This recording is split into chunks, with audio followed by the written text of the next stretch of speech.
para sa ating mga magsisipagtapos. Batid natin ang hamon na hinaharap ng ating bansa na dulot ng patuloy na paglaganap ng fake news. Hilingin natin sa Diyos na hilungin ang sanlibutan at ipag-adya tayo sa panlilinlang. Naway ang banal na pagdiriwang na ito ay maging inspirasyon para sa ating mga magsisipagtapos na makiisa kay Kristo Jesus sa pangangahas, pananalig at paninindigan para sa katotohanan.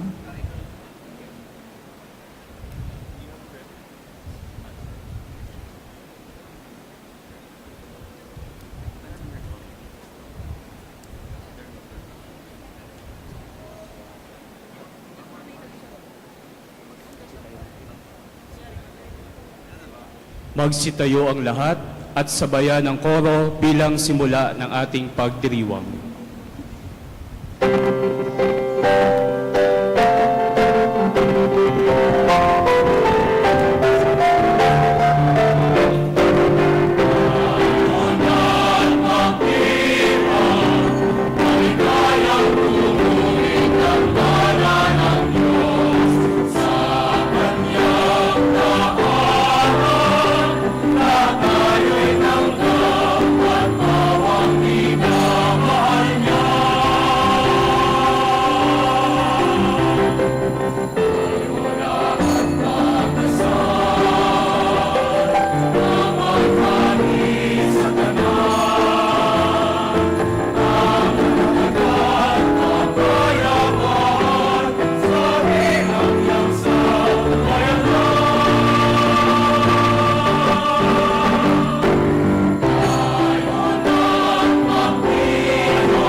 kapatid, nagtitipon tayo sa ngalan ng Ama at ng Anak at ng Espiritu Santo. Amen. Ang pagpapala ng ating Panginoong Hesukristo, ang pag-ibig ng Diyos at ang liwanag ng Espiritu Santo naway sumainyo. At sumainyo rin.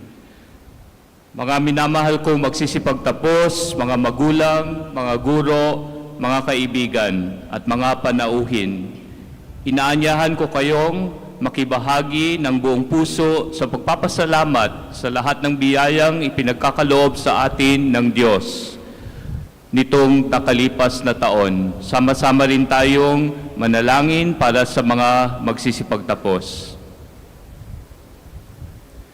Naway biyayaan ng Diyos ang mga magsisipagtapos ng kalakasan at kalunungan upang ipalaganap ang kabutihan at pag-ibig ng Panginoon para sa kapwa.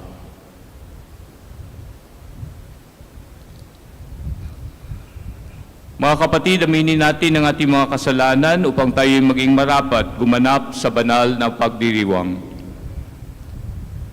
Inaamin ko sa makapangyarihang Diyos at sa inyong mga kapatid na lubha akong nagkasala sa isip, sa salita at sa gawa at sa aking pagkukulang, kaya sinasamo ko sa mahal na Birheng Maria, sa lahat ng mga anghel at mga banal at sa inyong mga kapatid na ako'y panalangin sa Panginoong ating Diyos.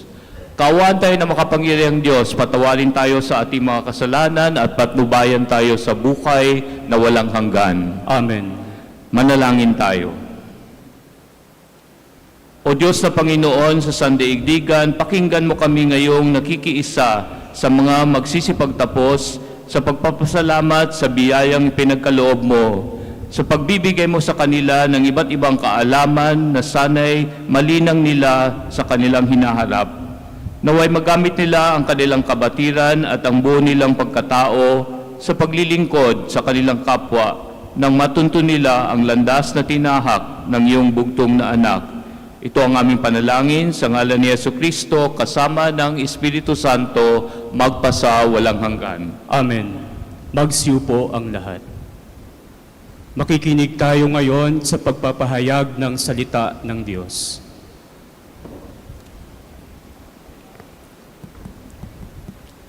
Pagbasa sa aklat ni Propeta Daniel. Habang ako'y nakatingin, may naglagay ng mga trono. Naupo sa isa sa mga ito, ang isang nabubuhay magpakailanman. Kumikinang sa kabutian ang kanyang kasuotan, at parang lantay na lana ang kanyang buhok. Ang trono niya'y nagniningning. Ang mga gulong nito ay apoy na nagliliyab. Waring agos ng tubig ang apoy na bumubuga mula sa trono. Ang naglilingkod sa kanya'y 1,000,000. Bukod pa sa milyon-milyon na kaantabay. Humanda na siya sa paggagawad ng hatol at binuksan ang mga aklat. Patuloy ang aking pangitain. Ang nakita ko naman ay isang tila taong nakasakay sa ulap. Bumaba ito at lumapit sa nabubuhay magpakailanman. Minigyan siya ng kapamahalaan, ng karangalan at ng kaharian. Siya ay paglilingkuran ng lahat ng tao, bansa at wika. Ang pamamahala ay di matatapos at hindi mawawasak ang kanyang kaharian. Ang salita ng Diyos. Salamat sa Diyos.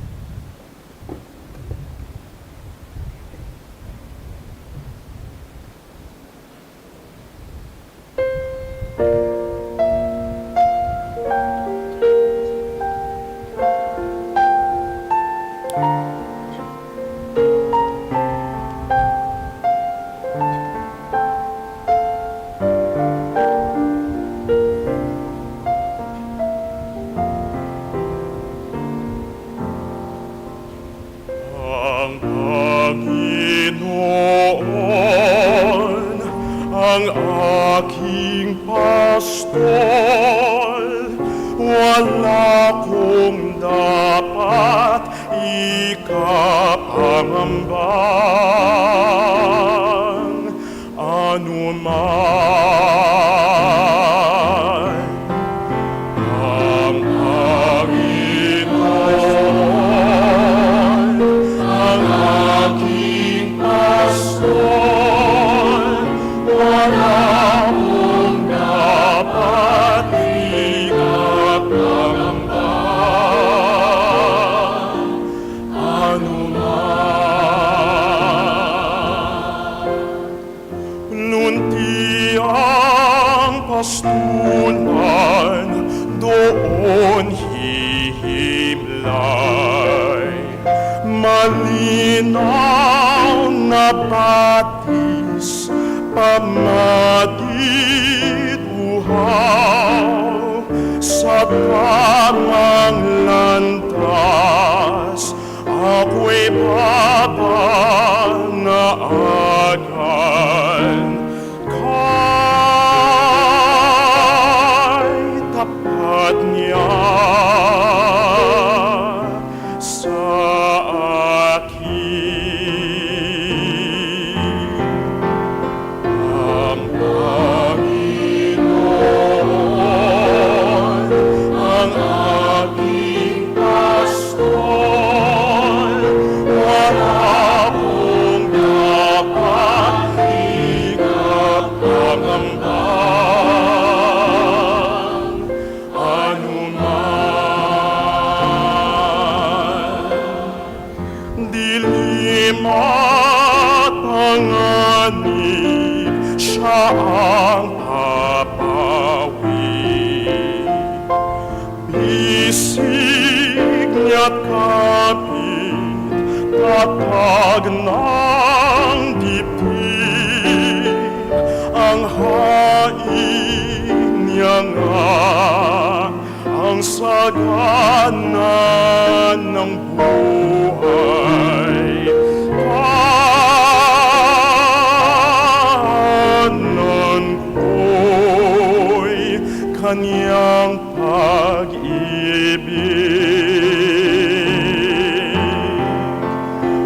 Ang Panginoon ang aking pastol,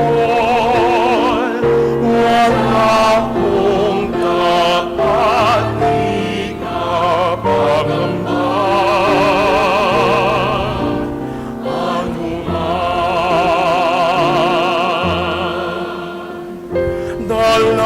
Dalangin ko lamang, O Panginoon, ay pagkabagabag ng kalooban, kung piliin ko mang maligaw ang pag-ibig.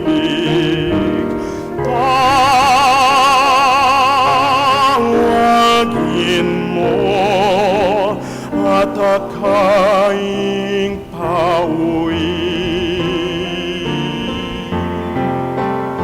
Ang Panginoon ang aking pastol, wala kong dapat ikapangambang anuman. Ang Panginoon ang aking pastol, wala kong dapat ikapangambang anuman.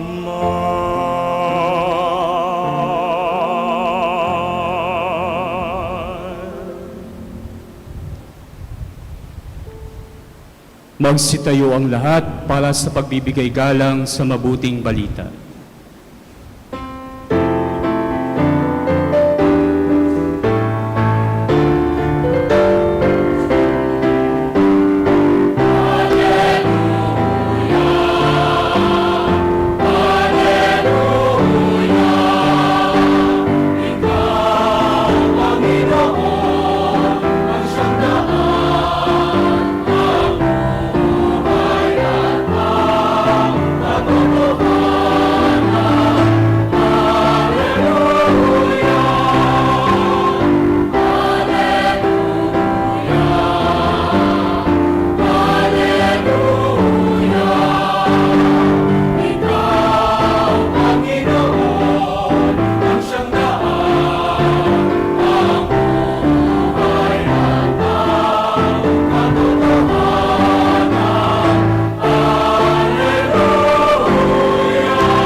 Panginoon, linisin mo ang aking puso at diwa ng karapat-dapat kung may pahayag ang inyong magandang balita.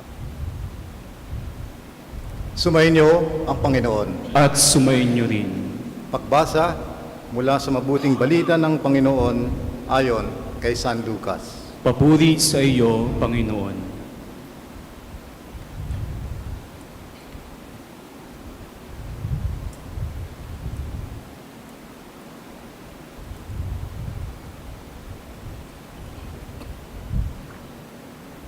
Umakyat si Jesus sa bundok upang manalangin. Isinama niya sina Pedro, Juan at Santiago. Samantalang siya ay nananalangin, nagbago ang anyo ng kanyang mukha. Nagningning ang kanyang kasautan na naging puting-puti. Walang ano-ano'y lumitaw ang dalawang lalaking sina Moises at Elias na napakitang may kaningningan at nakipag-usap sa kanya. Pinag-usapan nila ang nalalapit na pagpanaw ni Jesus na magaganap sa Jerusalem. Tulog na tulog si Pedro at ang kanyang mga kasama. Ngunit sila'y biglang nagising at nakita nila si Jesus na nagniningning at ang dalawang lalaking nakatayo sa tabi niya.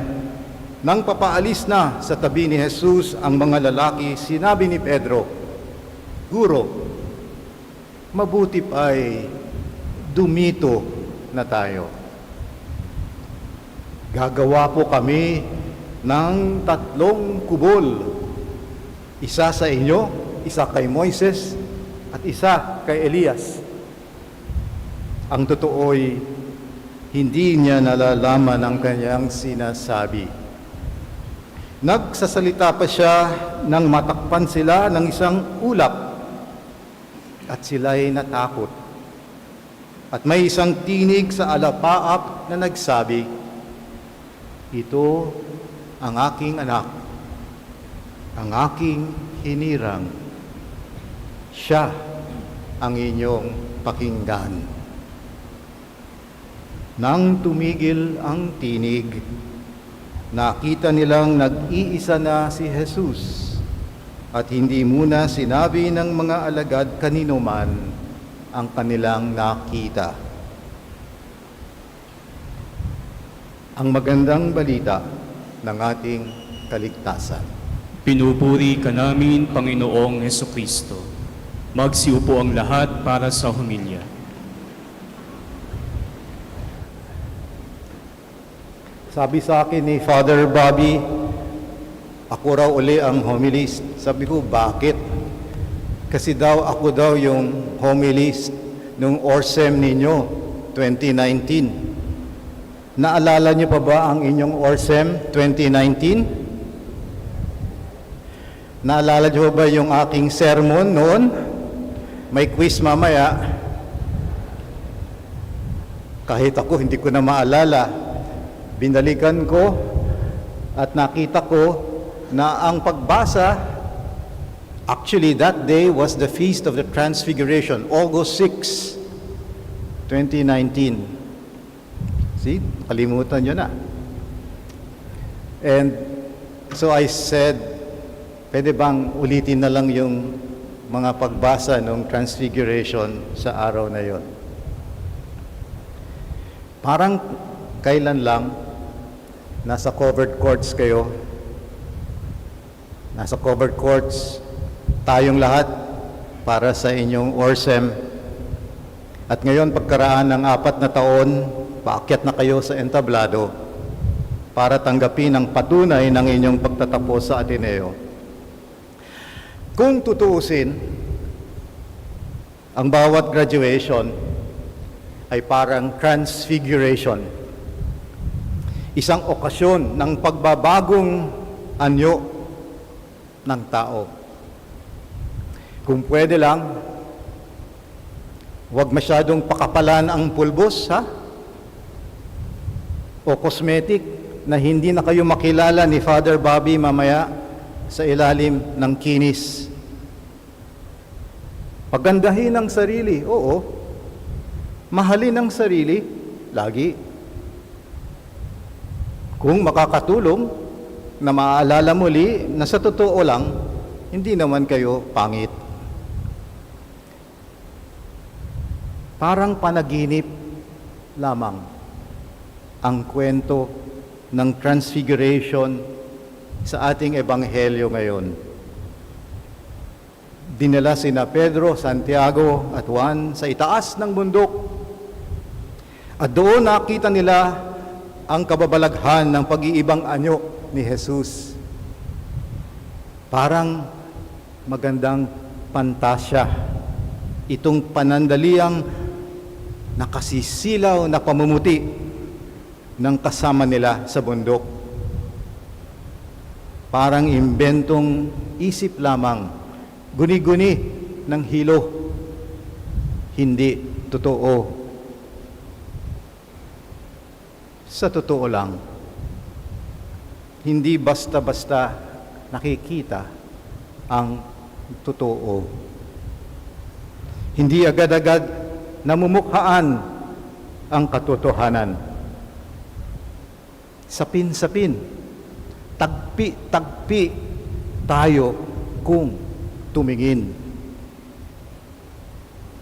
Kung sa kulay pa, ang katotohanan ay tulad ng kulay puti. Sa optika pa ng prisma, the optics of the prism. Sorry, may physics lesson muna tayo.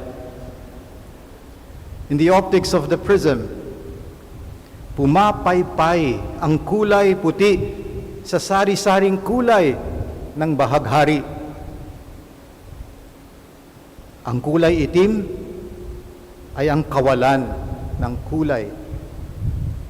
Ang puti naman, ang kaganapan ng lahat ng kulay.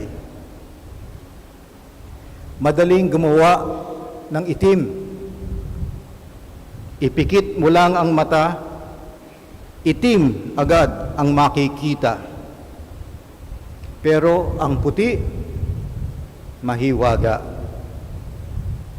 Mahirap gumawa ng puti. Idilat mo pa ang mata, hindi basta-basta makikita. Nabubuo lamang ang hiwaga ng puti mula sa maraming kulay. Kung mailap ang totoo, hindi dahil sa kawalan ng kulay, kundi sa kakulangan ng kulay. Sa totoo lang, ang katotohanan tulad ng hiwaga ng puti ay hindi lamang bughaw, hindi lamang indigo o violet. Sandali, are you still with me? Nasa stratosphere na ako eh. Baka nandiyan pa lang kayo. All this is just to caution you about appearances. Because these appearances can never quite capture the fullness of reality. As I mentioned to you in that ORSEM at the covered courts 4 years ago, if it appears to you that Jesus is just human, or that there is no God, or that this country is hopeless, or that life has no meaning, look again. Respectere. Tumingin at tumingin muli. Look again. Spectere. At idadagdag ko pa, be circumspect. Circumspectere. Look around. You are judging from a limited bandwidth of color based on just a short segment of the spectrum. Kaya, mag-ingat sa panlabas. Huwag padadala sa anyo lamang. Hanggat kaya, iwasan ang tukso na husgahan ng kapwa at sarili batay sa panlabas. Batay sa unang tingin sa mababaw lamang. Ang totoong halaga ng bagay ay hindi tulad ng tile ng madyong na masasalat. Maraming mahalaga na hindi nasasalat. Pakaingatan ng inyong edukasyon at dunong. Iwasan ang pagmamataas o pride, ang paglobo ng inyong ego dahil sa talas ng inyong talino. Napakadaling baliktarin ang totoo ng mga may pinag-aralan. Kay daling itaob ang katotohanan ng mga may hawak ng yaman at kapangyarihan. Kay daling manlinlang ng kapwa at sarili. Kay simpleng idahilan at palamutihan ang mali, ang kasangkapanin ng batas para apihin ang maliliit. Sa natutong magbilang, madaling i-1, 2, 3 at gawing puti ang itim at lumikha ng kung ano-anong kababalaghan sa dilim. Kaya sana, isabit ang diploma bilang patunay na hindi kayo padadala sa padalos-dalos na salita ng kung sino-sinong nagpapanggap na hawak nila ang katotohanan. Hawakan ang diploma bilang tanda na hindi kayo paaanod sa plastikan. Masahol na nga ang plastic pollution sa ating kalikasan. Dadagdagan nyo pa kung itatapon ang sarili sa basura. Mag-ingat na hindi kayo tuluyang matangay ng huwad at kunwari, ng matatamis na pangako na walang kagat sa lupa at walang malasakit sa kapwa. Sa totoo lang, kahit mailap ang katotohanan, may kairos o kahinugan ng panahon ang paglitaw nito. Lulutang din ang totoo dahil walang kasinggaan ito, lalo na't kung itatapat sa bigat at buhol ng kasinungalingan.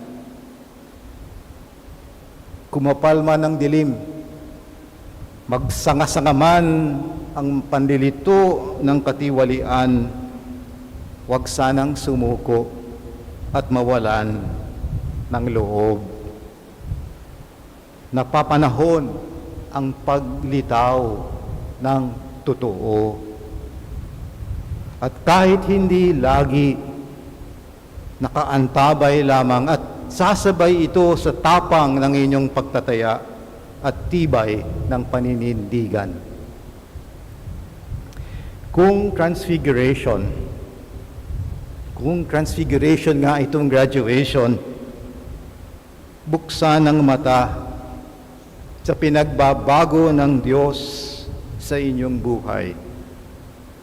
Kay laki rin ng inyong pinagbago. Mula nung unang tumuntong kayo sa Ateneo, 4 na taon na ang nakaraan. Kayo ang pre at in at post-pandemic. Pre-pandemic, in-pandemic, post-pandemic na batch.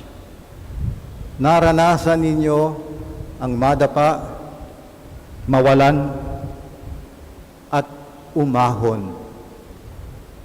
Walang kahalintulad ang inyong naituwid nitong maaalon na mga panahon. At kahit pinaligiran na kayo ng takot at alinlangan, natilamsikan kayo ng puti, namantsahan ng katotohanan. Sa totoo lang, ang karanasan ng transfiguration ng Panginoon ay paalala sa panahon ng paglimot. Patotoo sa oras ng pagdududa at pagsubok. Pabaon sa mga sandali ng gutom at pagod. Pantasya lamang ba? Fairy tale? Itong 4 na taon na inyong paglagi sa pamantasan? Sa totoo lang, hindi panaginip ang Ateneo. At hindi ring katang-isip lamang ang Diyos na siyang sentro ng lahat ng paghahanap sa paaralang ito. Sa totoo lang, totoo ang Diyos. Totoo siya. Tapat kung umibig. Totoo ang kanyang mga pangarap para sa inyo. Sa okasyong ito ng inyong transfiguration, papagandahin pa ba? Pupulbasan pa ba ang sariling maganda na? Aba, siyempre, kung makakatulong na mamukhaan ang Diyos na inyong kawangis o kamukha. At kung nais nyo pang makasalubong ang Diyos, hindi lang nasa langit, edi bumaba sa bundok, bigyang kulay muli ang ating inang bayan, pahalagahan at alagaan ang inang kalikasan, itaya ang inyong ligaya sa ikaliligaya ng dukha. Sa totoo lang, ang Diyos nasa katotohanan at nasa katotohanan ang ating paglaya.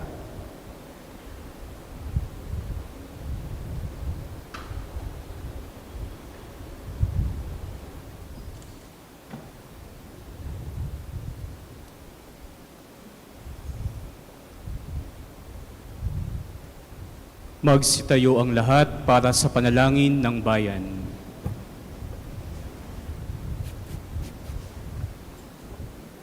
Mga kapatid, tinatawagan tayo ni Jesus upang ipangaral ang katotohanan na nakabatay sa mabuting balita at patuloy na maging tapat na alagad niya. Batid niya ang ating dalangin, kaya buong tiwala nating idulog sa Kanya ang ating mga kahilingan. Ang ating itutugon sa bawat panalangin ay, Panginoon, gawin mo kaming mga tapat na alagad. Ulitin natin, Panginoon, gawin mo kaming mga tapat na alagad. Para sa simbahan, naway magpatuloy tayo sa pagiging gabay ng bayan at sa pagdarasal para sa ating pagkakaisa. Manalangin tayo sa Panginoon. Panginoon, gawin mo kaming mga tapat na alagad.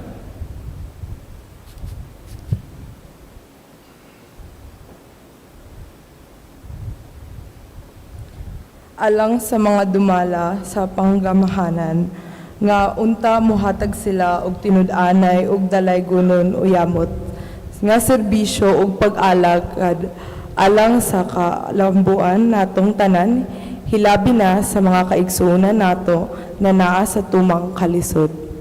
Manalangin tayo sa Panginoon.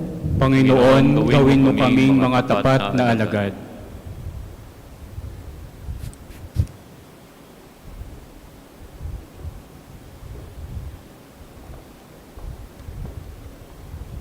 Diyos ang makabalin amin, idawat mi, iti panagbendisyon mo, iti sanga lubungan. Sapay kuma, tamadaan, iti tumunggal maysa, iti manakaawat, ken manikapagrikna nga puso, kastamat, iti panangawat, iti pinagduduma, iti kapanunutan, politikal man, wan kultural. Babaen kadagitoy, ket maadaan kuma, iti pinagkaykaysa, ken kapya, ti amin a nasyon. Itukit mo, kadikoy puspuso, ken panunot mi, iti pinangruna, iti kapya, ken ayat, para iti pagilyan mi. Manalangin tayo sa Panginoon. Panginoon, gawin mo kaming mga tapat na alagad.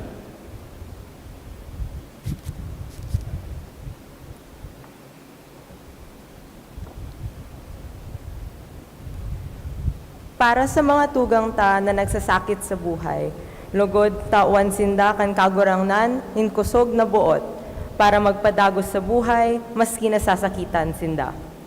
Lugod mamatayan ninda ang pagkamuot kan Diyos sa paagi kan sa indang kapwatao. Mamibi kita sa kagurangnan. Manalangin tayo sa Panginoon. Panginoon, gawin mo kaming mga tapat na alagad.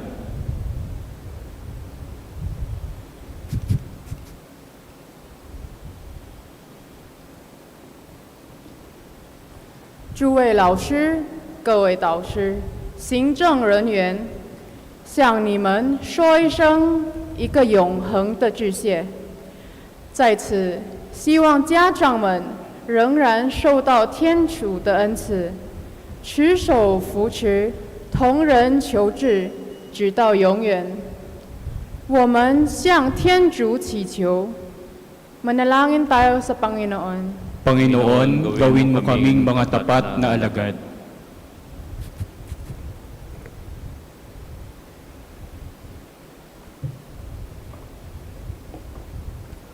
Para nga tanan nga nagkatitirok dinhi, makahatag unhata han inspirasyon ang paghigugma ni Jesus, basi umuswag an aton kinabuhi. Ug tungod han gahom ug kamaupay hininga gugma, matuman kunta ini, dirla hapulong, kundi labi na habuhat. Madalangin tayo sa Panginoon.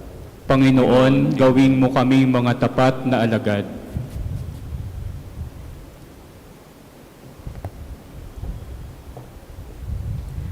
Para sa amon mga ginikanan, nga sining amon pagtapos, kabay nga matigayon ang ila mga handom, kagang ila mga pagantos, sa nga bugos nga tagipusuon para sa amon. Manalangin tayo sa Panginoon. Panginoon, gawin mo kaming mga tapat na alagad.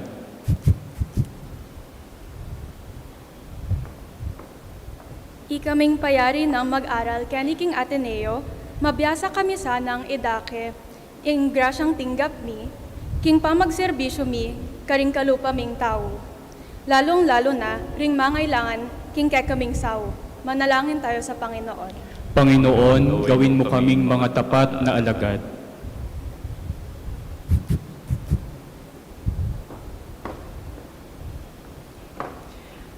Para sa aming mga mahal na yumao, lalo na para sa kaluluwa ng aming kapwa magtatapos na si Lance Caparas, naway gantimpalaan sila ng Panginoon ng walang hanggang kaligayahan dahil sa kanilang dalisay na paglilingkod. Manalangin tayo sa Panginoon. Panginoon, gawin mo kaming mga tapat na alagad. Panginoong mapagkalinga at bukal na walang hanggang awa, ikaw ang nagbuklod na magkatipon kami ngayon bilang iyong katawan. Pakinggan mo ang aming pagsusumamo sa ngalan ni Jesucristong anak mo, kaisa ng banal na Espiritu, magpasa walang hanggan. Amen. Magsiupo ang lahat para sa paghahandog ng mga alay.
Magsitayo ang lahat.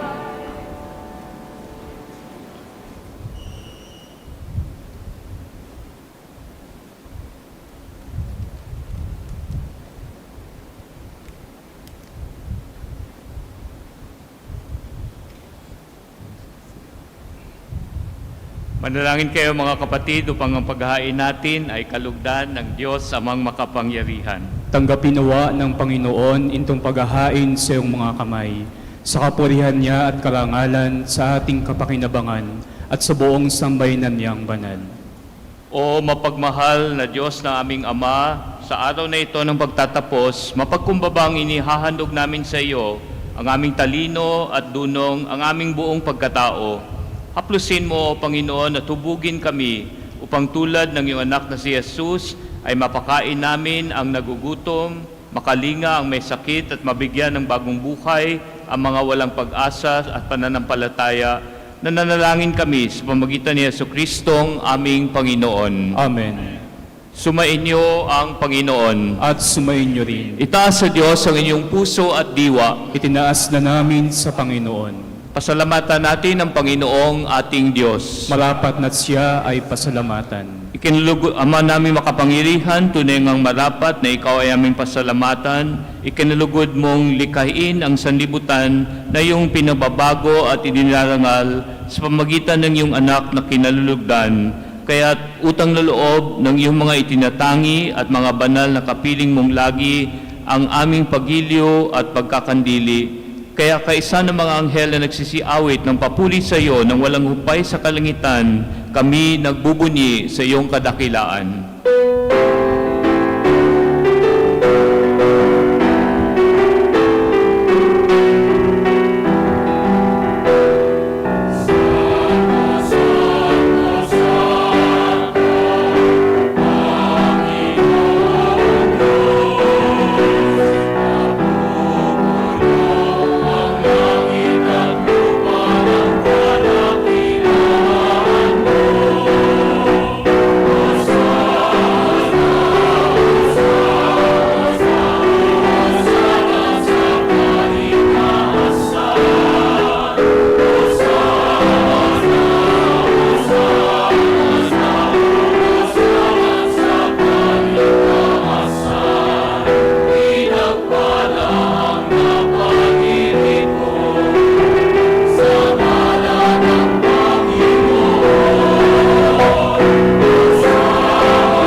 Mananatili tayong nakatayo. Ama naming banal, ikaw ang bukal ng tanang kabanalan, kaya't sa pamagitan ng Espiritu, gawin mong banal ang mga kaloob na ito upang para sa amin maging katawan at dugo ng aming Panginoong Jesucristo. Bago niya pinag-iisang kusang loob na maging handog, kinuha niya ang tinapay, pinasalamatan kanya, pinaghati-hati niya iyon, iniabot sa kanyang mga alagad at sinabi, "Tanggapin ninyong lahat ito at kanin, ito ang aking katawan na ihahandog para sa inyo."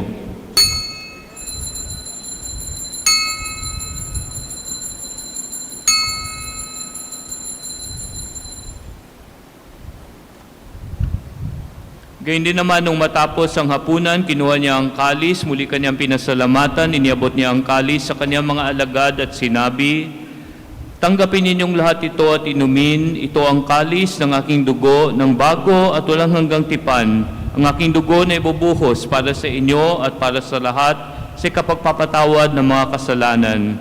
Gawin ninyo ito sa pag-alala sa akin."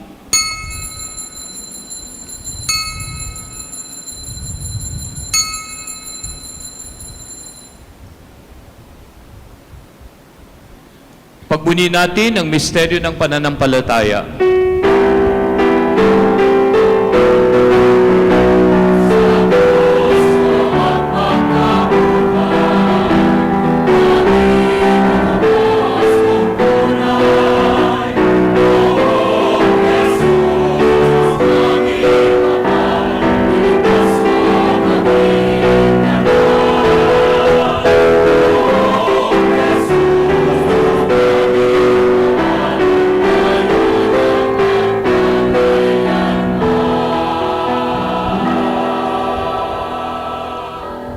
Ama, ginagawa namin ngayon ang pag-alala sa pagkamatay at muling pagkabuhay ng iyong anak, kaya't iniaalay namin sa iyo ang tinapay na nagbibigay buhay at ang kalis na nagkakaloob ng kaligtasan.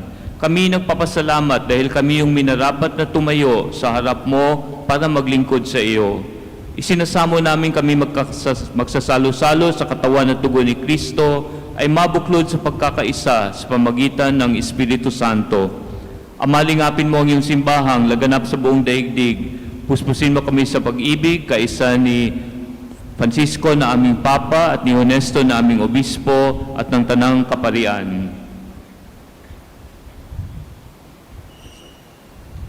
Alalahanin mo rin ang mga kapatid naming nahimlay na may pag-asang sila'y muling mabubuhay.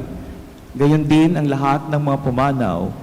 Kaawaan mo sila at patuloyin sa iyong kaliwanagan.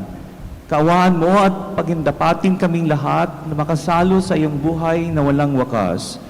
Kaisa ng mahal na Birheng Maria na Ina ng Diyos, kaisa ng mga apostol at lahat ng mga banal na namuhay dito sa daigdig ng kalugod-lugod sa iyo. May pagdiwang nawa namin ang nagpupuri at ikararangal mo sa pamamagitan ng iyong anak na aming Panginoong Heso Kristo. Sa pamagitan ni Kristo, kasama niya at sa Kanya, ang lahat ng parangal at papuri ay sa iyo, Diyos, Ama makapangyarihan, kasama ng Espiritu Santo, magpasa walang hanggan.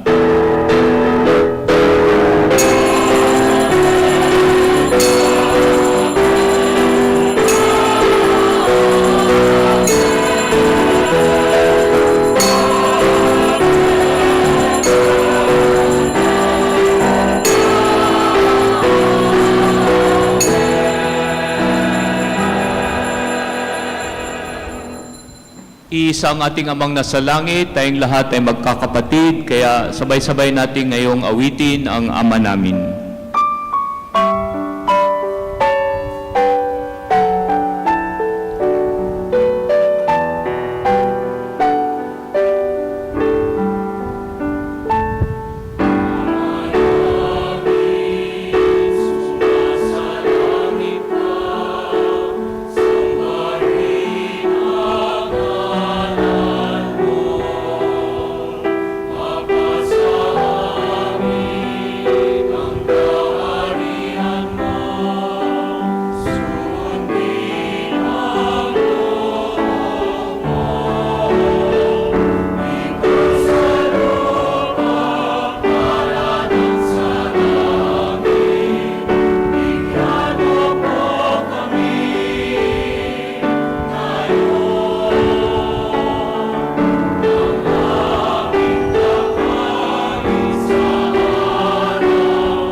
Hinihiling namin kami iadya sa lahat ng masama, pagkalooban ng kapayapaan araw-araw, iligtas sa kasalanan at ilayo sa lahat ng kapahamakan, samantalang aming pinananabikan ang dakilang araw ng pagpapahayag ng tagapagligtas naming si Heso Kristo.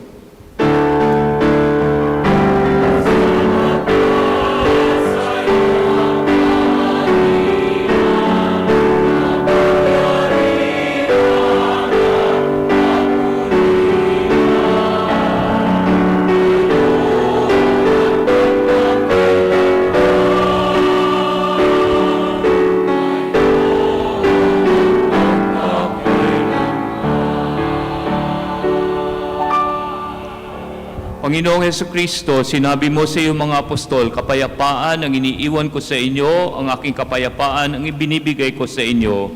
Tunghayan mo ang aming pananampalataya at huwag ang aming mga pagkakasala.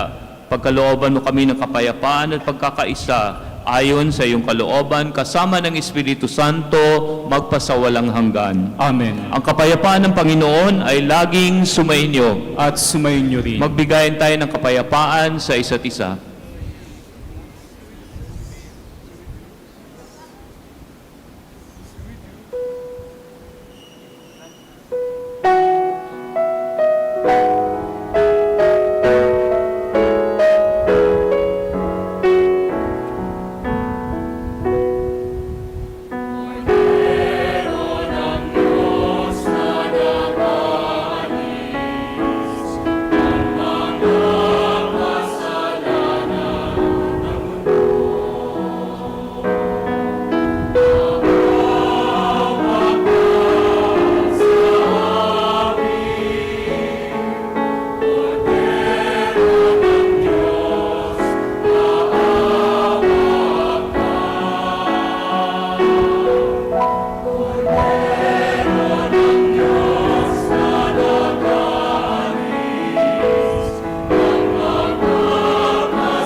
Ito ang kordero ng Diyos, ito ang nag-aalis ng mga kasalanan ng sanlibutan, mapalad ang mga inaanyayahan sa kanyang piging. Panginoon, hindi ako karapat-dapat na magpatuloy sa iyo, ngunit sa isang salita mo lamang ay gagaling na ako.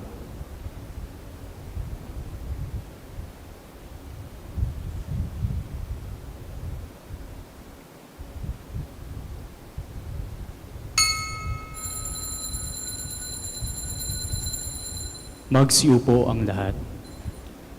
Upang maging maayos ang daloy ng ating komunyon, ibibigay ang komunyon ayon sa mga hanay ng upuan. Mangyaring manatili sa inyong upuan hanggang makarating ang mga pari at iba pang tagapagbigay ng komunyon sa kani-kanilang lugar na nakikita ngayon sa screen. To facilitate distribution of Holy Communion, we will proceed with it by row. Please remain in your places until all priests and ministers arrive at their designated posts that are now shown on screen.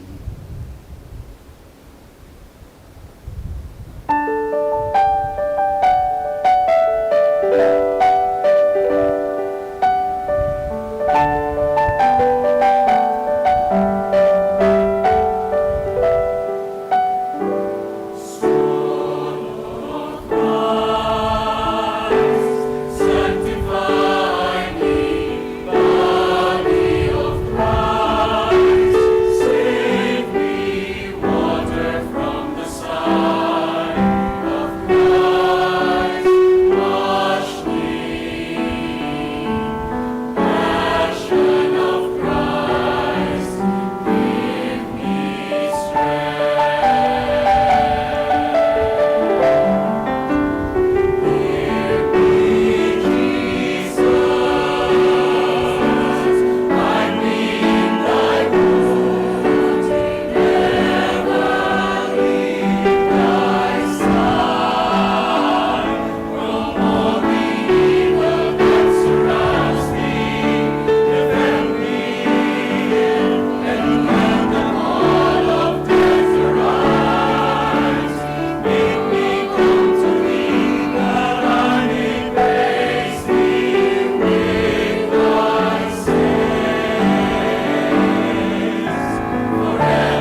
mata, minamahal kita.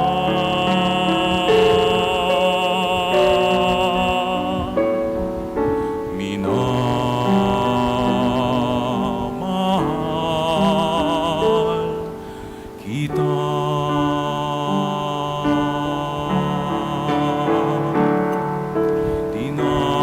Tinawag kita sa iyong pangalan. Ikaw ay aking magpakailanman. Ako ang Panginoon mo at Diyos, tagapagligtas mo at tagatubos.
omnibus amare et servire Domino in everything.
Magsitayo ang lahat. Manalangin tayo. Ama naming mapagmahal, huwag nawang mapalam sa amin ang bungang walang maliw na pinagsaluhan naming paghahain. Manapay lagi nawang kaming ipagsanggalang nito sa pamamagitan ni Jesucristo kasama ng Espiritu Santo magpasa walang hanggan. Amen. Ngayon ay darasalin ang panalangin ng mga magsisipagtapos na pamumunuan ni Ivan Nabong. Magsitayo ang mga magsisipagtapos at manatiling nakaupo ang iba.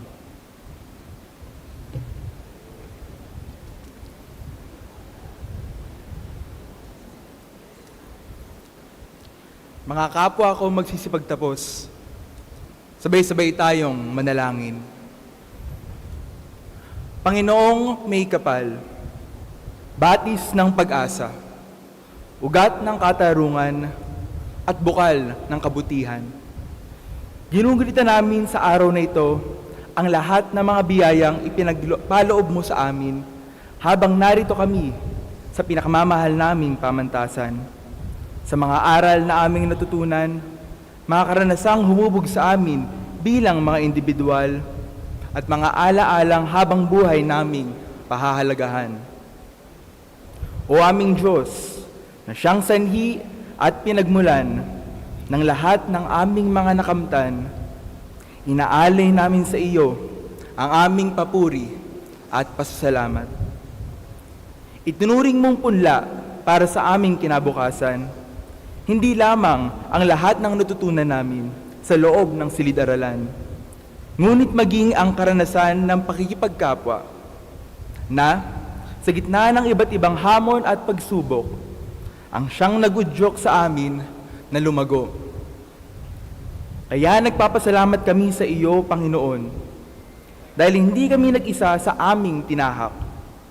Sa tulong ng aming mga magulang at kamag-anak, mga guro, tauhan at kaakibat ng aming universidad, at lahat ng mga taong naging kaisa namin sa pagtamo ng edukasyong nakapagpapalakas ng puso't nagpapalawig ng isipan. Gabayan mo kami, Diyos naming mahal, na matugunan namin ang hamon ng aming panahon. Palakasin mo ang aming paninindigan upang kami ay maging tao kasama ng at para sa aming kapwa. Mga Atenistang at Pilipinong tumutulong at tumitindig para sa mga nasa laylayan. May pagpapahalaga sa lahat ng iyong nilikha, ipinagtatanggol ang katotohanan at hindi lamang saksi sa iyong kabutihan, kundi kalahok din sa pagpapalaganap ng iyong pagmamahal sa buong sangkatauhan. Panginoon, hiling naming mga magsisipagtapos na magamit namin ang lahat ng aming natutunan upang kami ay maging mabuti at marangal na mamamayan. May lakas, integridad, at karunungan at na maging kabahagi kami sa pagtataguyod ng isang mas patas, mapangunawa at mapagmahal na lipunan. O aming Diyos, patuloy mo kaming gabayan sa mga susunod naming hakbang. Hangad namin, Panginoong may kapal, na patuloy mo kaming palakasin at alalayan, saan man kami mapunta sa aming paglalakbay. Ang lahat ng ito ay aming kakayanin dahil sa iyong kabutihan at para sa iyong kaluwalhatian. Amen. Magsiupo ang lahat. Tinatawagan si Padre Bobby Yap para sa pasasalamat. Sa ngalan ng mga paaralan ng Loyola, nais nating pasalamatan ng mga sumusunod. Tagapangaral, Father Jet Villarin.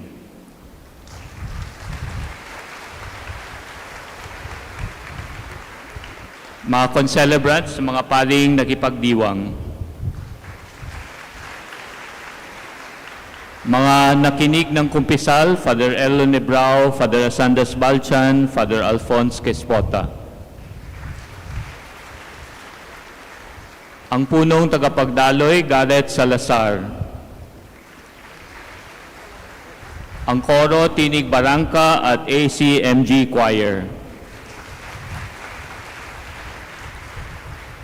Tagapamahalang Technical Campus Events Management, pinamunuan ni Chris Castillo. Loyola Schools Student Administrative Services, pinamumunuan ni Joy Salita. University Marketing and Communications Office, pinamumunuan ni Matek Villanueva. Digital Information and Technology Services, pinamumunuan ni Janice Bello. Mga katuwang sa liturhiya, Office of Campus Ministry, pinamumunuan ni Maria Cristina Solariano at Ateneo College Ministry Group.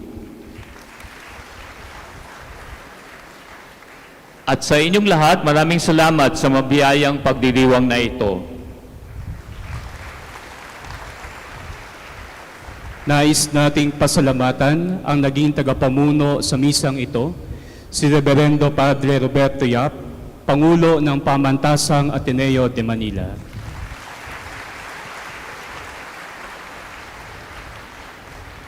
Darako na tayo sa huling pagbabasbas. Magsitayo ang lahat.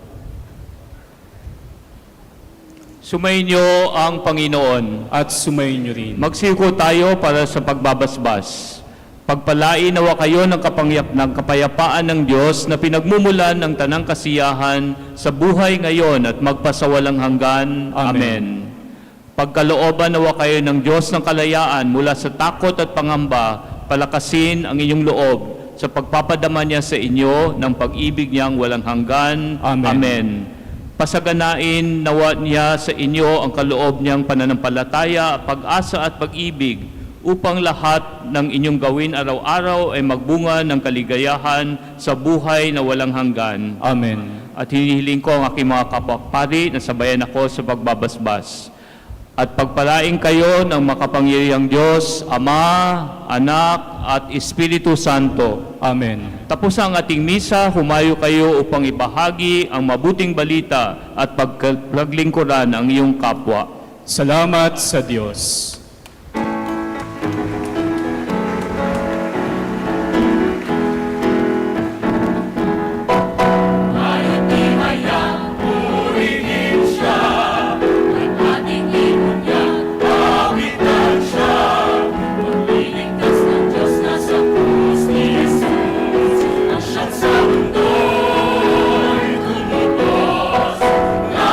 Lupa, siya papurihan, araw at tala.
morning. We'd like everyone to take their seats so we can begin the ceremony. Please take your seats immediately so we can begin the ceremony.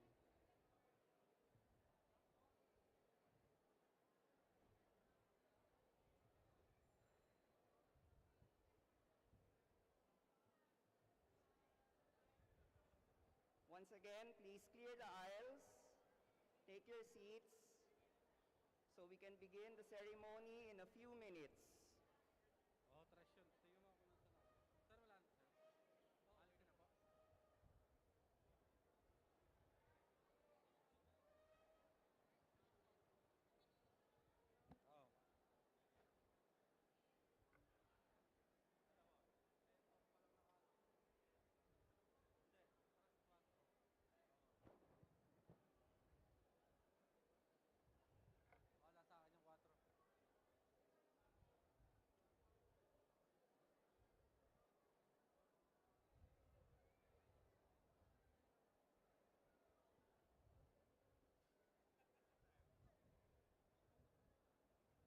Once again, please take your seats. No more picture taking in the middle, please.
morning, ladies and gentlemen. We are about to begin our morning commencement rites.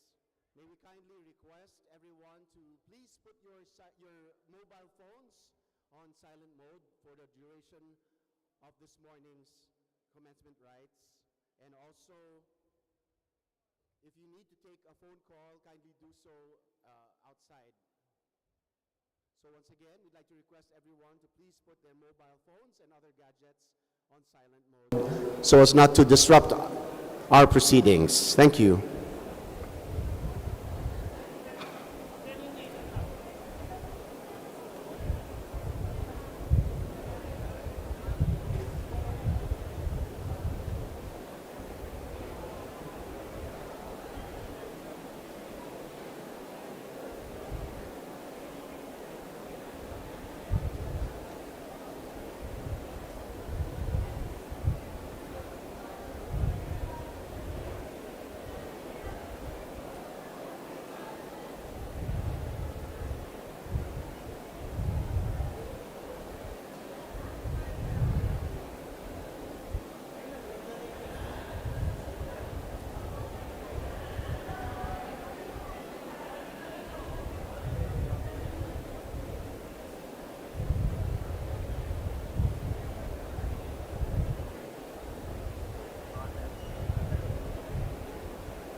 Magsitayo po tayong lahat, mga magtatapos at mga panauhin.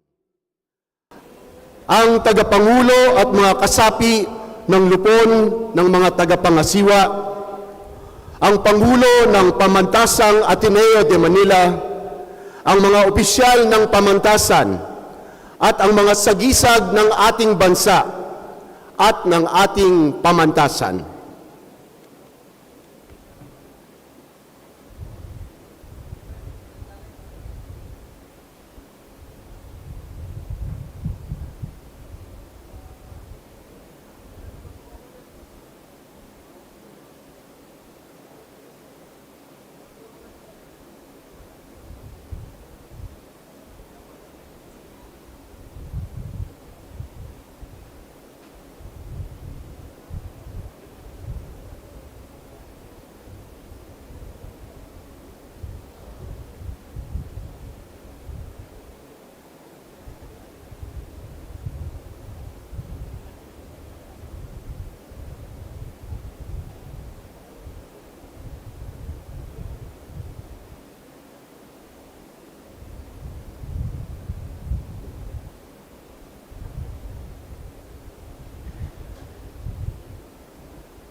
Manatili tayong nakatayo para sa pambansang awit ng Pilipinas at sa panalangin, inaanyayahan namin kayong umawit sa pamumuno ni Ed Joseph B. Bulilan, Master of Arts in Social Psychology.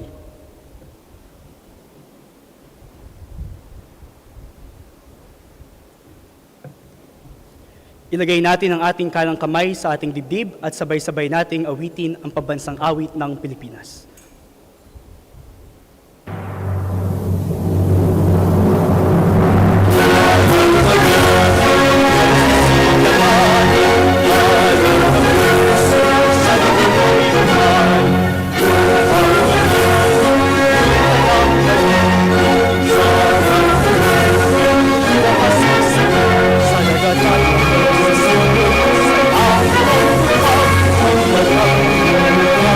Sa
Ang panalangin ay pamumunuan ni Padre Jose M. Cruz ng Kapisanan ni Jesus.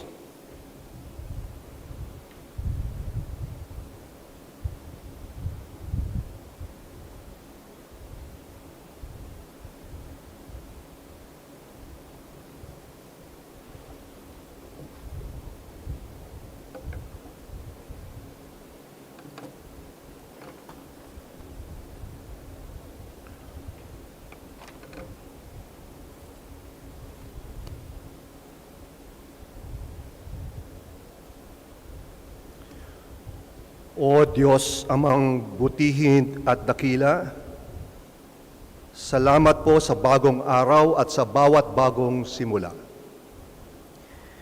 Ipaalala mo sa amin kung paano mong buong tuwa na kami iyong nilikha. Ipamulat mo rin sa amin na marami ring tinawag upang umalay at makisabay sa aming paglalakbay. Unang-una na ang mga mahal naming sa buhay, sina tatay at nanay, mga kapatid, mga guro at gabay, at mga kaibigang nakaakbay. Magdiwang nawa kami sa hiwaga na gabundok na pala ang aming kaalaman, ngunit sabay rin namang matauhan na gamunduban ang bagay na dapat naming matutuhan. Makihakbang nawa kami sa pagsulong ng sangkatauhan at masiglang makilahok sa pagtuklas at paglikha ng mga bagong bagay. Turuan mo kaming dibdibang makisangkot sa mga pagsisikap na makapaglingkod sa mga pinagkaitan, ipinagtabuyan at isinantabi ng lipunan, gayon din sa pag-alipusta ng inang kalikasan. Bigyan mo kami ng tibay ng loob kapag dinadaig kami ng takot at lungkot. Gawin mo kaming mulat at matapang at matatag kapag ipinaglalaban namin ang dangal at karapatan ng mahal mong bayan. Nawa tulad nitong 4 na taong nagdaan, patuloy mo kaming buhusan ng biyayang siksik, liglig at nag-uumapaw. Akitin mo nawa ang puso't isip namin sa ikapaglilingkod ng iyong pangalan at sa ikalulugod ng iyong kalooban, alang-alang sa anak mo, si Jesucristo ang Panginoon namin, nabubuhay at naghaharing kasama mo at ng Espiritu Santo, Diyos magpasawalang hanggan. Amen.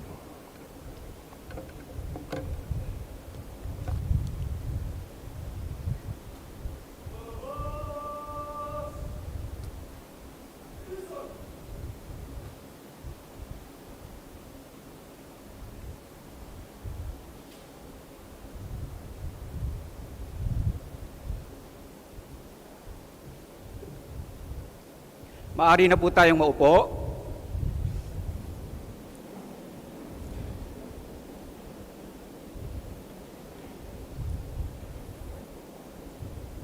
Ang atin pong palatuntunan ngayong umaga ay formal na pasisimulan ni Dr. Maria Lucy Vilches, Pangalawang Pangulo para sa mga Paaralang Loyola.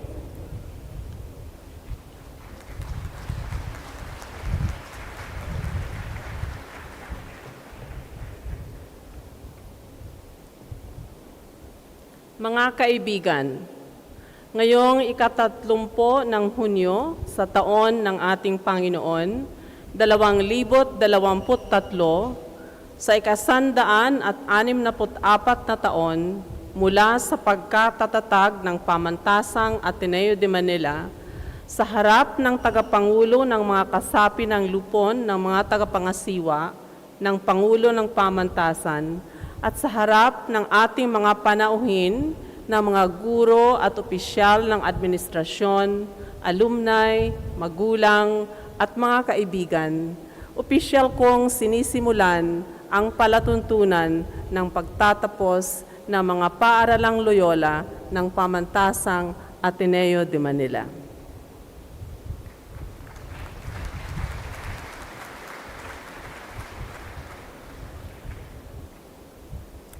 Sa taong pampaaralang 2022 hanggang 2023, Ginawaran ng Pamantasang Ateneo de Manila ng Traditional University Awards ang mga sumusunod.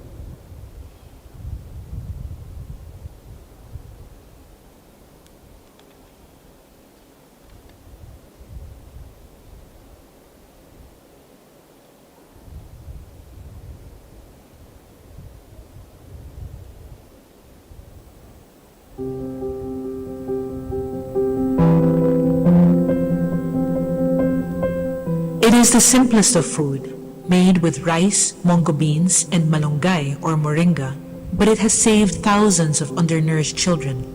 The Mingo meal was first introduced by the Negrense Volunteers for Change Foundation to fight hunger and poverty in Negros Occidental. NBC Foundation hopes to create more innovative programs and build a bigger volunteer base so we can become a very good and efficient partner in building a Philippines that is free from hunger and poverty.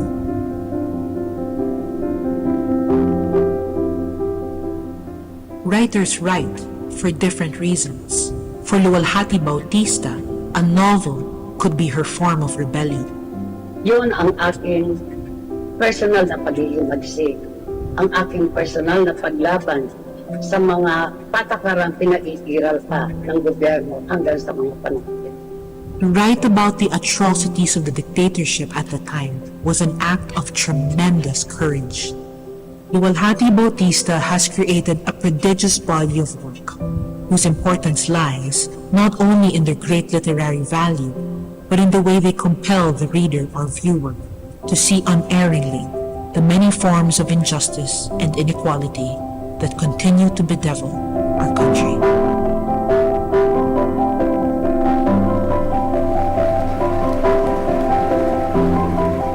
For more than 40 years, Eva Galvez has made the religious the focus of her practice as a formator. These men and women who are held by the faithful in the highest esteem, put on a pedestal, and whose imperfect humanity is sometimes easily forgotten. Eva Galvez is all too aware of this and has made their human formation her life work.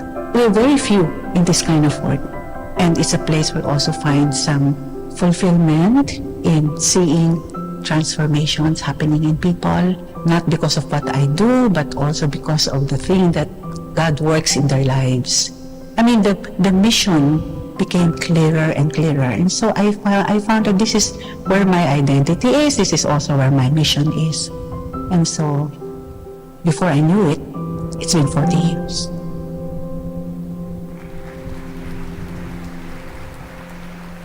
It was in Palawan, on a 2-month medical mission, where the young Jaime Galvestan felt a strong desire to serve and work among the rural poor. In 1975, right after his medical internship, Doc Jimmy served as a municipal health worker in Maripipi, Leyte. This early entry into public health brought him all over the country and beyond as he worked in different multilateral organizations. He mentored many young medical students and doctors. Many of his former mentees are now policymakers, researchers, community-based clinicians, development experts, and public servants. But almost 50 years after his first assignment as a municipal health worker in Leyte, he returns to rural medicine, this time among the Blaan, an ethno-linguistic group in Mindanao.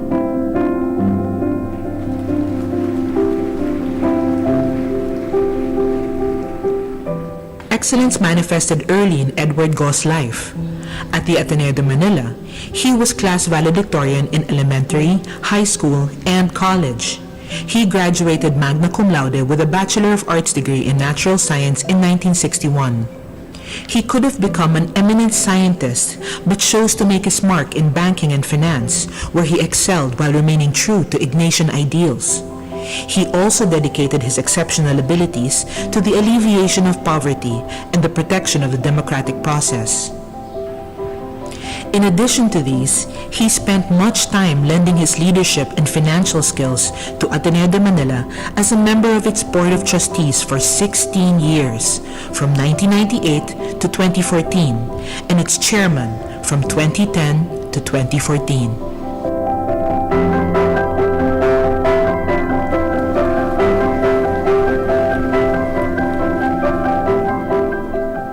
Maria Leonor Herona Robredo believes in tadhana, that we find ourselves called upon to do something bigger than ourselves because there's something other than us that we are responding to.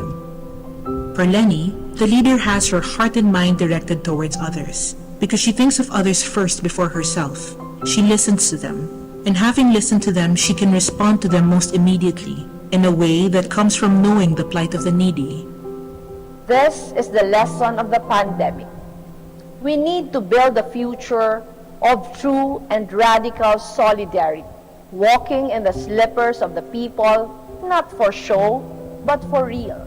Indeed, there are leaders, and there is Lenny. Nakinig tayong, nakiusap, tumulong, nagbukas ng loob, hindi lang para makakuha ng boto, pero para bigyang halaga ang bawat Pilipino.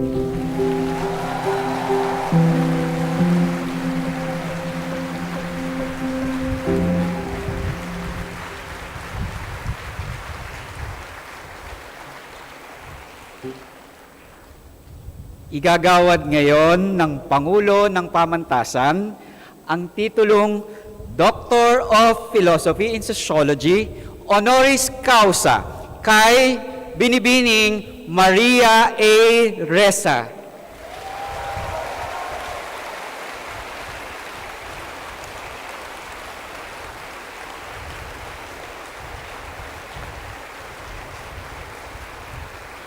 Ipakikilala siya ngayon sa pamamagitan ng isang video.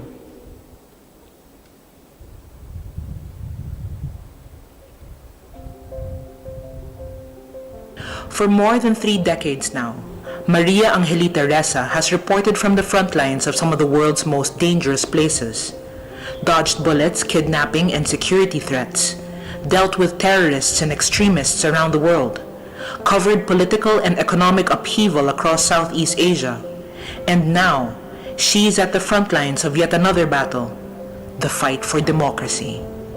Born in the Philippines, Maria migrated with her family to Toms River in New Jersey in 1973. She went to Princeton University where she graduated cum laude with a BA degree in English Literature. On a Fulbright Fellowship, she returned to Manila in 1986 and worked with PTV4, then a newly liberated government station. Not long after, she started reporting for CNN in 1987, then joined ABS-CBN as director and producer of Probe, the country's first investigative news magazine. At CNN, first in Manila and then in Jakarta, her star rose as an expert in terrorism reporting. But the Philippines, home, beckoned.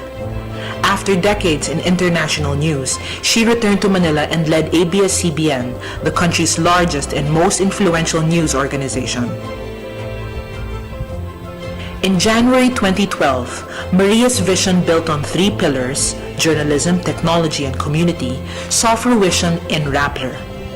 But little did she imagine that this creation, founded on the premise of social media for social good, would flourish and fight unceasingly the onslaught against truth and facts. Arrested twice and threatened with a cyber libel conviction that could result in years of imprisonment, Maria's courage has only been rekindled, her commitment to truth-telling fortified. Her bravery and tenacity has caught the attention of the world, even as attacks continue from forces at home, fueled by misogyny, disinformation, and technology. She has been honored by Time, the BBC, the Guillermo Cano World Press Freedom Prize, numerous journalism and democracy groups, and the 2021 Nobel Peace Prize, which she shared with Russian journalist Dmitry Muratov. I've said this repeatedly over the last 5 years. Without facts, you can't have truth. Without truth, you can't have trust. Without trust, we have no shared reality, no democracy, and it becomes impossible to deal with the existential problems of our times: climate, coronavirus, now the battle for truth. But despite the seemingly bleak scenario, Maria still is an eternal optimist. She still dares to imagine a world where democracy, freedom of expression, the rule of law, respect for diversity of views, respect for human rights, and basic human decency exist. And she invites everyone, to believe that there is still good in this dark and broken world. For being a trailblazer and a courageous truth teller, and for reminding all of us about the importance of freedom of expression, ethical journalism, and standing up for what is right. Ateneo de Manila University confers on Maria A Ressa the degree of Doctor of Philosophy in Sociology, honoris causa.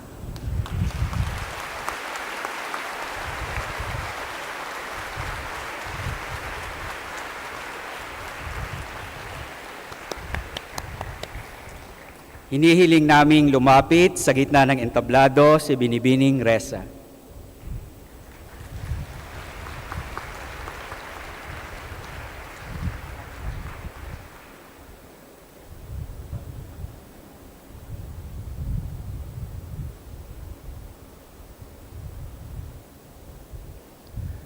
Sa bisa ng kapangyarihang ipinagkaloob sa akin ng Pamantasang Ateneo de Manila, iginagawad ko sa iyo, Maria A Ressa, ang titulong Doctor of Philosophy in Sociology, honoris causa, kasama ng lahat ng karapatan at pribilehiyong kaakibat nito. Congratulations!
Pasalubungan po natin ng masigabong palakpakan si Dr. Maria A Ressa.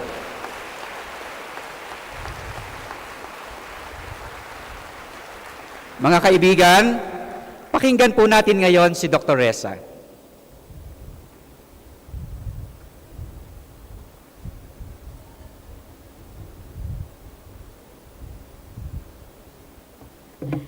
Grabe, nakakatakot palang panoorin yung buhay mo, no? Oh my gosh! Thank you so much. Two people who have always wanted me to be a doctor, my parents, are very thrilled right now because, you know, I didn't go be a medical doctor. So, Mom and Dad, this is for you. Thank you, Father Bobby and Ateneo. This honorary degree means so much to me because I feel like I've spent my entire life studying sociology, from journalism to governance to how we behave in groups to emergent human behavior. But, you know, let me bring this directly to you, the class of 2023. In some ways, you can be called the Back to the Future class, in addition to being the sandwich that you heard from Father Jet, right? But really what's important here is that this is about a lifelong search for meaning and the global battle you are about to join. Let's talk about what that is, right? It is about meaning. So what gets your attention is really what gives your life meaning. Where you spend your time determines what you accomplish, what you become good at. That's important to keep in mind as the battle for your mind is waged and won by manipulating your emotions. Not your heart, as you saw in some of the awards earlier, but your fear, anger, your hate. In the Nobel lecture, I called it toxic sludge. That is what is pumping through our information ecosystem, keeping you scrolling on your cell phones, making it harder for you to deal with the challenge that faced the generations before you, how to build meaning into your life. Because meaning isn't something that you stumble across, nor what someone gives you. You build it through every choice you make, through the commitments you nurture, the people you love, and the values Ateneo has brought, the values you choose to live by. But you're also graduating at an existential moment in history. Father Jet said you were the sandwich class, right? Now you're back to the future, but more than that, this is existential, not just here in the Philippines, but all around the world. Now more than ever, we know that information is power. Without the right information, it is impossible to fight back, whether it's to find a cure for a disease, coronavirus, for the climate, or to hold power to account. We need to fight the insidious manipulation social media platforms have allowed for tremendous profit, where lies laced with anger and hate spread 6 times faster than facts. That's an MIT study from 2018. I mean, think about it this way, right? If your parents told you lie, we'll reward you. If Ateneo told you lie all the time, we'll keep rewarding you. Would you be here today? What kind of person would you become? Right? This is part of the cascading failures that we're living through today. These lies are like a virus that has infected our information ecosystem, playing to the worst of who we are as people, to the worst of human nature, turning us against each other. They replicate and cripple our body politic, encouraging us to become the worst of who we are. You heard this. A lie told 1,000,000 times becomes a fact. These next 3 sentences I've said over and over and over since 2016. It is backed by data, by evidence from Rappler, and we've lived through some dark times because of this. Makes me feel a little bit like Sisyphus and Cassandra combined. It is this. I said this at the Nobel lecture. You heard it there. Without facts, you can't have truth. Without truth, you can't have trust. Without trust, we have no shared reality, no rule of law, no democracy. And if we have no shared reality, how can we solve the world's existential problems, like climate change? The Philippines is now the most disaster-prone nation around the world. AI, I'm sure you've heard this, artificial intelligence has beaten humanity every single time we've come into contact.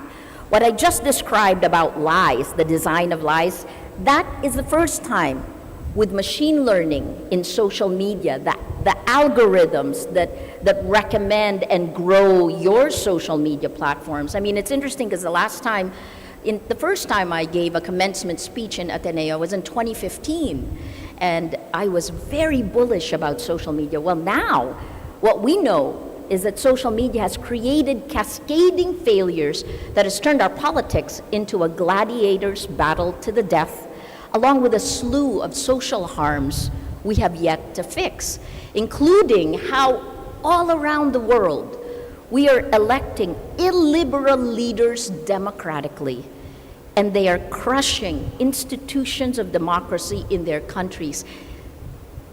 It makes sense, right? Because if we don't have integrity of facts, we cannot have integrity of elections. But the world didn't learn any lessons from that first contact with AI. Last November, generative AI, far more complex and sophisticated, was released into the wild, into the public sphere, a real-time experiment that will further test our humanity. If the first generation of AI was curation, right? It's how to recommend the algorithms, which algorithm is just opinion and code, right? So if the first generation was curation, think of this one, generative AI, as creation. and the hubris of man to act like God. And until today, there are no guardrails, with the responsibility of protecting us left in the hands of the people who are rushing ahead for profit. I just want to show of hands. How many of you have used ChatGPT? Please raise your hand. Oh, look at you in the back. You're very... ChatGPT, right? This is the generative AI. Okay. I should ask your professors how many. No, hopefully not, right? Ateneistas, hindi sa ganon. Well, in 2 months, ChatGPT hit over 100 million users. Fastest growing. That's great, right?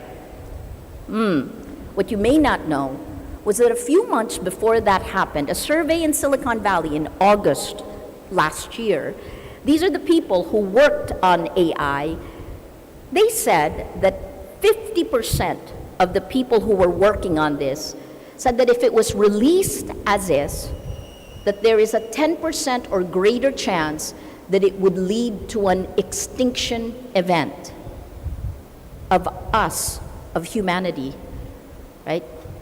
Tristan Harris says, think about it like, you know that there's a plane that has a 10% chance of crashing, and you're being forced to go onto it. Well, okay, it's bleak. Don't worry, I won't leave you depressed. We can't give up. You have to be prepared.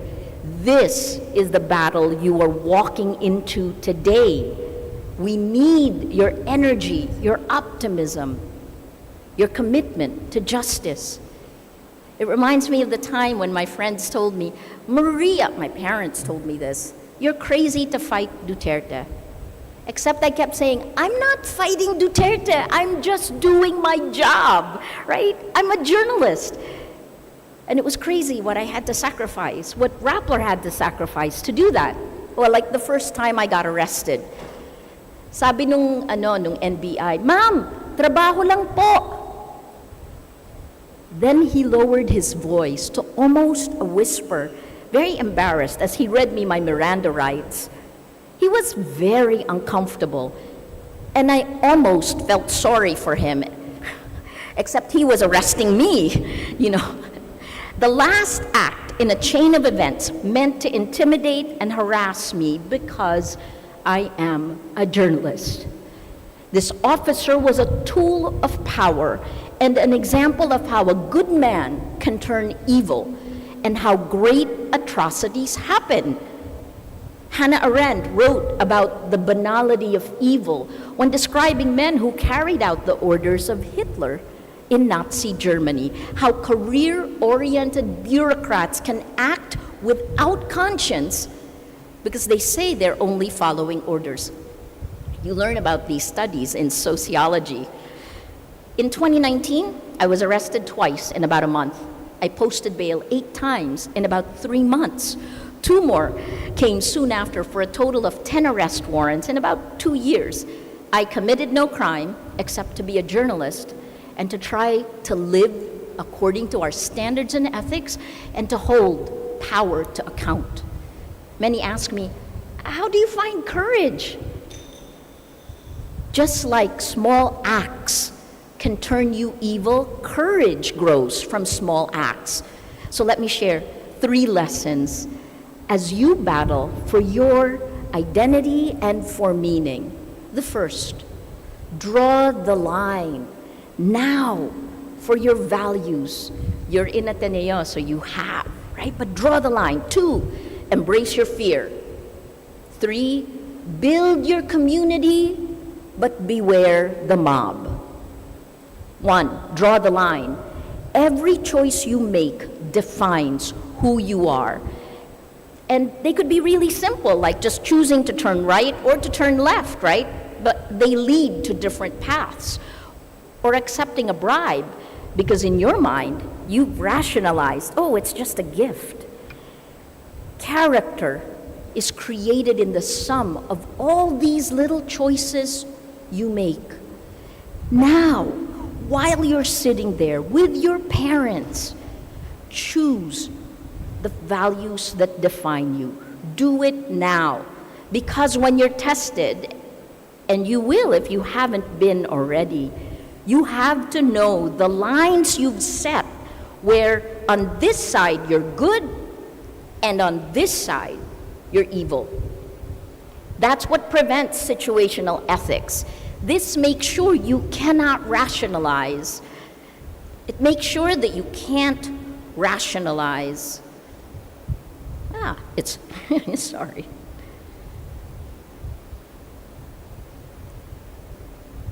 It makes sure you can't rationalize greed or bad behavior, right? Think back to this moment in time. You don't really know who you are until you're forced to defend it. That's a lesson I learned. Then every battle you win or lose, every compromise you choose to make or to walk away from, when you stay silent, because silence is complicity. All these struggles define the values you live by and ultimately who you are. Then when you're in battle, avoid the hate. Be Mr. Spock, you know? In the US, the us against them. Tribalism, what sociologists call the in-group and the out-group. These labels divide us and have led to Nazi Germany, our brutal drug war, Lila de Lima in prison. Populism is easy. Real leadership is not. Find what we all have in common. That is our humanity. Alone we accomplish very little. No matter how bright or talented you are, it is about what we can do together to find what binds us together. We build a stronger democracy by strengthening our common humanity. Pope Francis called it the World Declaration on Human Fraternity, right? 2, embrace your fear. I've become, people ask me a lot, don't you get afraid? Well, yeah, of course. We in Rappler have had these moments, but I was trained as a conflict reporter, a war zone correspondent. I plan the way in and I chart the way out of any field of battle. I've learned that fear spreads and is debilitating. Fear is a luxury. If you're in the middle of chaos, you need to stamp down your fear to have clarity of thought. That's essential, so you make the right decision. So whatever it is you're most afraid of, touch it, hold it, embrace it, and rob it of its sting. Because once you do that, nothing can stop you. People will try to coerce, manipulate, intimidate, or threaten you to get what they want. Often they have a lot at stake. Often it comes to power and money. And you have to be clear about what you're afraid of, because those are the buttons they will push. It took me more than a month to confront my fears of jail, of violence. I hated that the baton, the leadership of a news group, was passed to me at that moment in time. But I also knew that I wasn't going to drop it. That's where courage comes from. It's a simple choice and a commitment. Finally, the third, please beware the mob. This is the worst of human nature, and social media mobs have become the norm.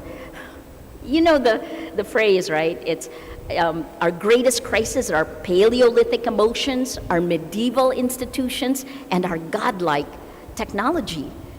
Remember that lies laced with anger and hate spread fastest on social media. It is inciting you to do that, forming lynch mobs that is by design and for profit, power, and money. So switch out of thinking fast to thinking slow. Slow down and think. Fight for your best self. It's worth mentioning that something else that this technology encourages, right? That it's always about you. You know, the influencer. Please don't call a journalist an influencer. No offense to influencers. But please realize that in the real world, in our humanity, it is not about you. You have to actually make sure that you can look at an empty mirror. You have to be confident. Don't cross into arrogance. What do I mean by an empty mirror? That when you look into the mirror, you see the world reflected with your ego taken out of it, right? You're not blocking your view of the world. That you see a reflection of the world behind you, not just of yourself.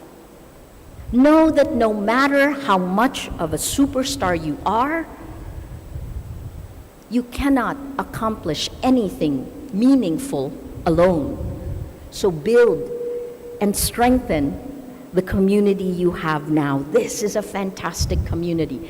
Here's hopeful data from our civic experiment that we did with almost 150 civil society, the church, educational groups, institutions. This is Facts First PH, an influencer marketing campaign for those really boring facts, right? Every day we told our mesh layer to share these really boring facts. The first time 16 news organizations worked together. They share the facts on social media, and they have to share it with emotion, but they can't use anger. And here's the wonderful thing we found. Inspiration spreads as fast as anger, as fast as hate. I said it in the Nobel lecture. Get rid of the toxic sludge. Believe in the good. I'll leave you with one of the toughest moral choices I've had to make, because you are joining a battle in extremely uncertain times, right? This is one of the toughest moral choices when I was still Jakarta Bureau Chief, so this was decades ago, in the final days of the Indonesian military scorched earth policy, when they were killing pro-independent supporters. My team and I were leaving the capital, Dili, to drive to Suwai, about 4 hours away. I was told there had been a massacre, hundreds who had taken shelter in the church. How did I know? The parish priest was a Filipino, Father Hilario. We were about halfway there when we stopped for gas, and a man, a friend, a source, came running to our car. He looked desperate. He asked me for a ride back to Dili because he said he was being hunted and he feared for his life. I couldn't turn the car around because we needed to go to Suwai after reports of violence kept coming, right? I couldn't bring him with us because it would take him directly to the Indonesian military, and all of us at CNN would become vulnerable.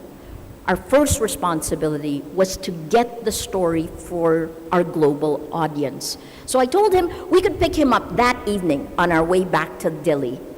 We got to the church. There was a massacre. It was a long, grueling day. When we drove back, we got to our designated meeting point an hour late, so it was dark. We waited an hour. He wasn't there. We waited another hour. He didn't come. And only later did I find that he had been killed. 37 years of being a journalist, and I always ask myself, did I do the right thing? In situations of anarchy and war, it's hard to distinguish right from wrong, and sadly, the war is not in Russia and Ukraine, it is here, in your pocket. It is an individual battle for facts, for integrity. It's hard to distinguish right from wrong, but there is only your mission, the purpose. You are there. So, what gives your life meaning? At a time of fragmentation, of a flattening of meaning, when the very words that once held us together, like democracy, are co-opted by the enemies of democracy, the baton, the mace, is being handed to you. It's going to get worse before it gets better, because it's going to be tough to tell fact from fiction, which is why you have to prepare yourselves. This time matters. What you do matters. This is in your hands, but you're not alone. Look to your left, and then look to your right. Decades after my own graduation from half a world away, the people I sat next to in my graduation rallied to our cause. They rallied around the values we defined when we were sitting where you were sitting, when the kindness of strangers became real, because in the midst of fear, right, thankfully fear that has lifted slightly, our community in the Philippines supported us.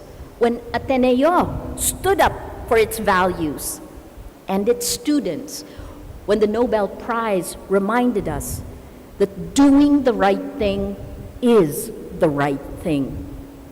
I wouldn't be standing in front of you today if we at Rappler didn't have support. I have lost some freedom. There are costs to it, right? I have to ask for permission to travel, and yes, it took years before I could begin to clear my name, but in January this year, 4 criminal tax evasion charges, a possible, 34 years in jail, it disappeared like this when we were acquitted by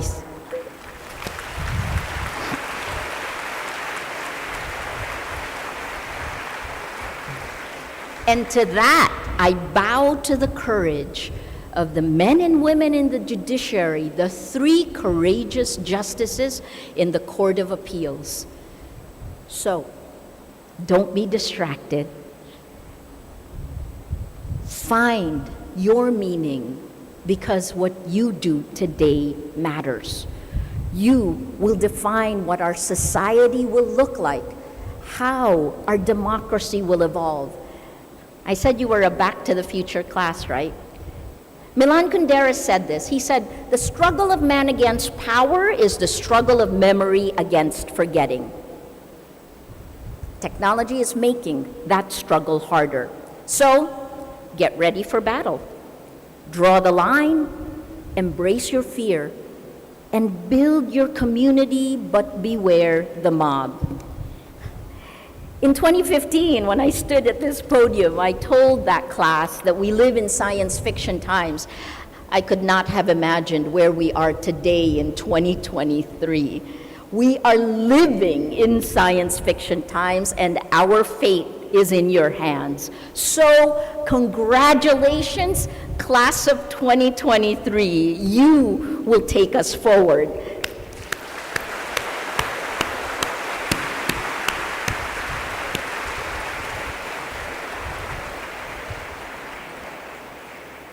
Close your eyes with me. Just close your eyes. Feel the other people in this room. And imagine the way you want the world to be. Breathe it in. Feel it. Now go. Look up, look to your left, look to your right. Go out and make that happen. We must. It is up to you. Go, class of 2023.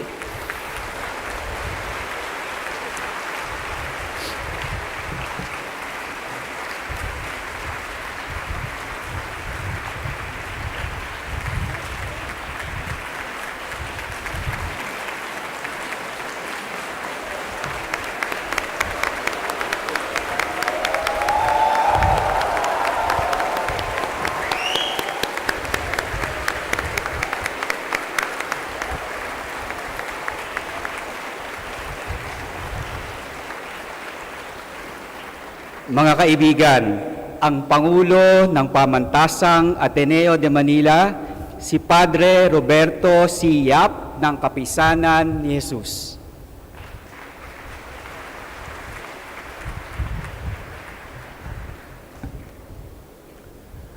Bilang tanda ng pasasalamat at pagkilala kay Dr. Maria A Ressa, inihahandog ng Pamantasang Ateneo de Manila ang isang replika ng orihinal na estatwa ng La Immaculada Concepcion.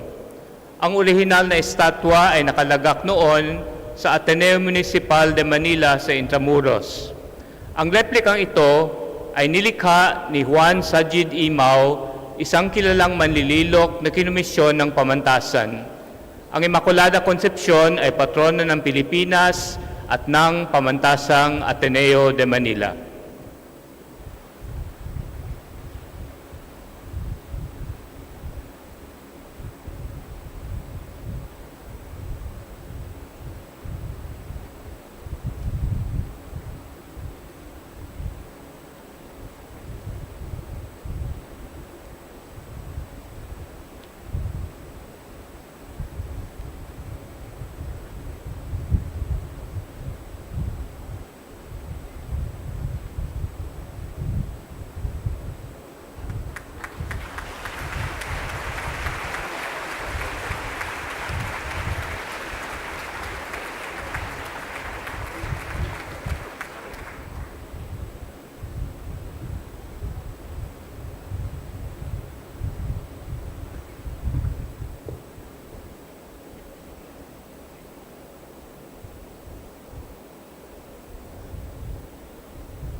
Tinatapos natin ngayon ang bahaging ito ng palatuntunan.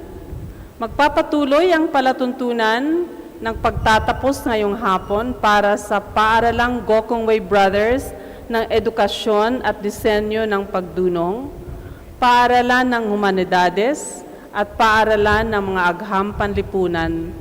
At hanggang bukas ng hapon para sa Paaralang John Gokongwei sa Pangangasiwa at Paaralan ng Agham at Inhenyeriya. Magandang umaga sa inyong lahat.